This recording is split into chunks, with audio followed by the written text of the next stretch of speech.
समंदर की गहरी लहरों और घने कोहरे के बीच एक कहानी जन्मी जो सदियों से सेलर्स के दिल में डर बना रही है। इस कहानी का नाम है द फ्लाइंग डचमैन। ये कहानी 17वीं सेंचुरी के आसपास शुरू होती है, जब यूरोप के जहाज़ अफ्रीका के southern tip Cape of Good Hope से होकर सफ़र किया करते थे। इस रूट को दुनिया का सबसे खतरनाक समुद्री रास्ता माना जाता था। तेज़ तूफान, उछलती लहरें और अचानक बदलता मौसम। उसी दौर में एक डच कैप्टन था जिसका नाम ज़्यादातर कहानियों में कैप्टन हेनरिक डेकन बताया जाता है। वो अपने ज़िद और घमंड के लिए मशहूर था। एक रात जब जहाज़ केप ऑफ गुड होप के पास पहुंचा, समंदर में भयानक तूफान आ गया। हवा इतनी तेज़ थी कि मस्त टूटने लगा और लहरें पहाड़ों की तरह उठ रही थी। क्रू ने कैप्टन से गुजारिश की कि जहाज़ को वापस मोड़ लिया जाए या फिर किसी सेफ जगह पर रुककर तूफान के रुकने का इंतज़ार किया जाए, लेकिन कैप्टन ने इनकार कर दिया।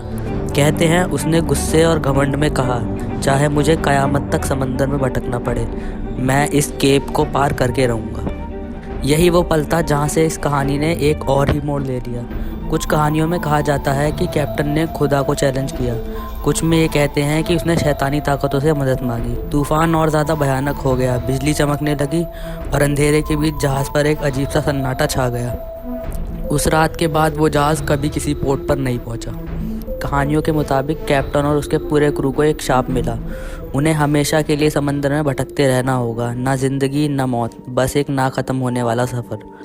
उसके बाद से सेलर्स ने दावा किया कि उन्हें खुले समंदर में घने कोहरे के अंदर एक पुराना सा जहाज़ देखा जो हवा के खिलाफ चल रहा होता है। उसके सेल्स फटे हुए होते हैं और रात के अंधेरे में वो एक भूतिया रोशनी से चमकता हुआ नज़र आता है। 18वीं और 19वीं सेंचुरी में लोगों ने फ्लाइंग डचमैन को देखने का दावा किया। 1881 में ब्रिटिश रॉयल नेवी के एक शिप के लोगों ने भी जहाज़ को देखने की रिपोर्ट लिखी। कहते हैं कि उसके बाद उनके क्रू के एक मेंबर की अचानक मौत हो गई, जिसने इस कहानी को और ज़्यादा डरावना बना दिया। सेलर्स के बीच ये माना जाने लगा कि फ्लाइंग डचमैन को देखना बदकिस्मती और मौत का इशारा होता है। रियल स्टोरी की बात करें तो आज तक कोई पक्का सबूत नहीं मिला कि फ्लाइंग डचमैन नाम का कोई असली जहाज़ था।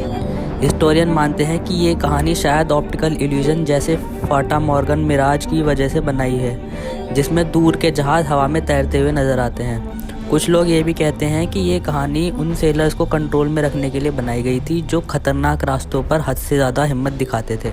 लेकिन चाहे सिर्फ ये एक कहानी हो या किसी भूली हुई सच्चाई का साया, फ्लाइंग डचमैन की कहानी आज भी जिंदा है। हर बार जब समंदर पर कोहरा छाता है और हवा अचानक ठंडी हो जाती है, तो लगता है जैसे कहीं ना कहीं वो लानत ज़्यादा जहाज़ अब भी लहरों के बीच भटक रहा है, अपनी गलतियों का बोझ उठाए बिना किसी मंजिल के। और शायद इसीलिए आज भी सेलर्स रात के समंदर में दूर तक देखते हुए सिर्फ एक ही दुआ करते हैं कि उनकी नज़र कभी फ्लाइंग डचमैन पर ना पड़े।